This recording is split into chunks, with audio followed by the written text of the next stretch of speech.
Olá, crianças, tudo bem? Hoje nós vamos relembrar um pouquinho sobre o gênero textual. Relato pessoal. Antes da pandemia, vocês lembram que nós já estávamos estudando? Ótimo! O relato pessoal nada mais é do que contar experiências, dividir fatos importantes. Todos nós vivemos experiências importantes, sejam acontecimentos felizes ou tristes. E aí nós queremos dividir com os outros, nós queremos contar para as pessoas. Então, o relato pessoal vem com esse objetivo. Veja o nome: relato pessoal. É o relato de uma pessoa, tá bom? Então, ele traz para a gente experiências que foram vividas por alguém. Vejam a definição: relato pessoal é um gênero cuja função é registrar acontecimentos da própria vida com o objetivo de que eles possam servir de fonte de consulta ou de aprendizado para outras pessoas. Então, assim, vejam que a gente pode relatar algo comum do dia a dia, algo que foi divertido ou que não foi tão divertido assim, foi triste ou simplesmente um fato que marcou o nosso dia, a nossa semana, o nosso mês ou até mesmo um ano. Porém, existem também os relatos pessoais, que se transformaram em registros históricos. E esses registros históricos têm como função informar. A gente tem buscado essas informações ao longo da nossa história. Relatos de pessoas importantes, historicamente falando, né? Que fizeram e que ainda servem para nós como material de estudo, como material de pesquisa, certo? Lembrem-se de uma coisa: o relato pessoal, ele é marcado pela subjetividade. Por quê? Porque ele traz o conhecimento, o pensamento de uma pessoa, o seu modo de ver aquele momento, o seu modo de sentir aquele fato, aquele acontecimento, né?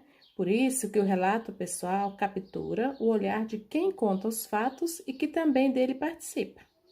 Tudo bem? Então, é por isso que ele é marcado pela subjetividade.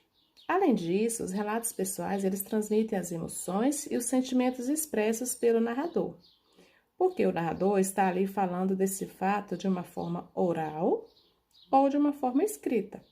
E quando ele conta isso, ele traz a sua emoção, ele traz o seu sentimento. Porque vejam, se ele é marcado pela subjetividade, é marcado pelo seu olhar e vai expressar essa emoção, vai marcar o sentimento que ele está vivendo ou que ele viveu.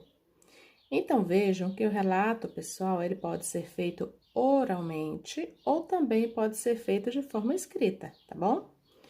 E o suporte? O que é o suporte? Quando a gente fala em suporte, é um lugar onde ele pode ser publicado, onde ele vai ser circulado, pode ser em livros, revistas, jornais, internets e tanto outros meios. Então lembre sempre que os relatos são fatos vivenciados por uma pessoa. Então, muitas vezes, a gente lê uma história de alguém que tenha sobrevivido a algum acidente, de alguém que tenha se recuperado de alguma doença grave, e também de alguém que relata como era a sua forma de ir para a escola quando era criança, tipo da Mesilda, que está lá no nosso livro didático. Lembram? Que a gente estudou no comecinho do ano? Ela relatava de como ela ia para a escola. Então, nós ficamos sabendo de muita coisa por conta de alguém que resolveu contar a sua experiência, certo, turminha? Além disso, o relato ele também está presente em outros gêneros textuais. Por exemplo, quando a gente lê uma notícia ou uma reportagem, nós observamos que os testemunhos de quando, onde e como o fato aconteceu são marcas desses gêneros textuais. Notícias, jornalísticos e reportagens. E o relato pessoal, ele está inserido, porque quando uma pessoa testemunha relatando algo que viveu, aquilo que ela sabe daquele assunto, a experiência que ela teve naquele momento, então o relato tem como função contar experiências pessoais, ou mesmo quando nós relatamos alguma coisa que nós vivenciamos. Sabe aquelas histórias que adoramos contar que acontecem com a gente? Então, isso é um relato pessoal.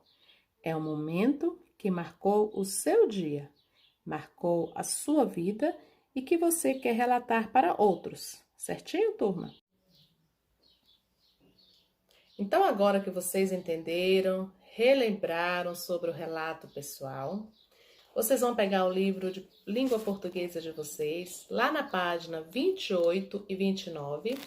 Aí vocês vão ler sobre um relato que está lá, tá bom? Depois que vocês leram a página 28 e 29, vão até a página 30, né, na página seguinte, e façam as atividades que estão lá. Depois que você fez aquelas atividades, você vai produzir o seu relato. É a hora de você entrar em ação. Como que vai ser o seu relato? Você vai relatar como é que está sendo essa sua quarentena. Como é que você está passando por esses dias, o que você tem feito, se você está tomando todos os cuidados direitinho, se você está com saudades da escola. E se você está com saudades da escola, você vai dizer o que você mais sente falta da escola. Tudo bem? Depois que você escreveu, você vai ler e vai pedir para a mamãe, para o papai ou para o irmão, alguém que estiver com você, para filmar ou gravar um áudio de você lendo o seu relato, a forma como você achar melhor, tá bom? Aquelas crianças que ainda têm dificuldade para escrever, pode ir falando como é que está se sentindo nessa quarentena, o que tem feito, se está cuidando direitinho, se está com saudades da escola, tá bom? Da mesma forma. Aí você vai falar e vai pedir para alguém da sua casa gravar o áudio e enviar aqui para a professora no nosso grupo do WhatsApp. Tudo bem? Aguardo ansiosa pela atividade de vocês. Um beijo e até o próximo vídeo.